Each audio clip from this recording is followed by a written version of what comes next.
আপনারা জানেন যে একটি গুরুত্বপূর্ণ ঐতিহাসিক দিনকে কেন্দ্র করে সারা দেশের কাছে এই শাকপালা পার্কটি অত্যন্ত ঐতিহাসিক এবং গুরুত্বপূর্ণ।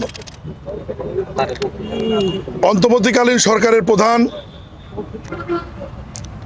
ডক্টর মোহাম্মদ ইউনূস এবং বর্তমান মাননীয় প্রধানমন্ত্রী তৎকালীন বিএনপির চেয়ারম্যান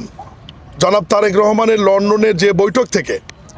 এ জাতি এবং বাংলাদেশের মানুষ নির্বাচনের তারিখ পেয়েছিল, সম্ভাব্য তারিখ, সেই দিনে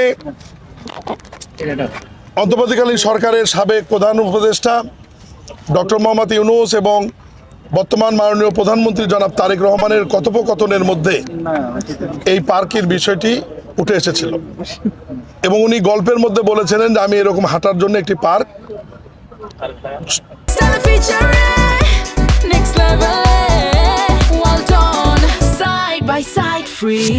আজকে মূলত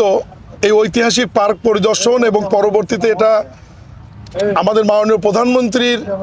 দেখা ডিজাইন অনুযায়ী কিভাবে কাজটি সম্পন্ন করা যায় এই বিষয় নিয়ে আমি এখানে এসেছি। আজকে এই ঐতিহাসিক পার্কের সাক্ষী হতে যে সমস্ত সাংবাদিক বন্ধুরা বা আমরা এসেছি, আমরা নিজেদেরকে ভাগ্যবান এই কারণেই মনে করি যে এই বিষয়টি আলোচনা হয়েছিল লন্ডনে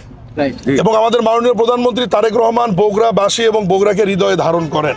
এবং উনি কথোপকথনের মধ্যে বগুড়ার এই পার্কটি আলোচনায় নিয়ে এসে প্রমাণ করেছেন যে উনি প্রকৃতই বগুড়ার সন্তান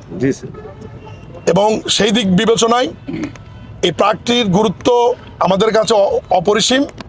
এবং সেটাকে মাথায় রেখেই আজকে আমি সরজমিনে এখানে এসেছি। প্রশাসনের লোকজন আমার সাথে আছে, আমরা সিদ্ধান্ত দিয়ে গেলাম আগামী সপ্তাহ থেকে এখানে কাজ শুরু হবে।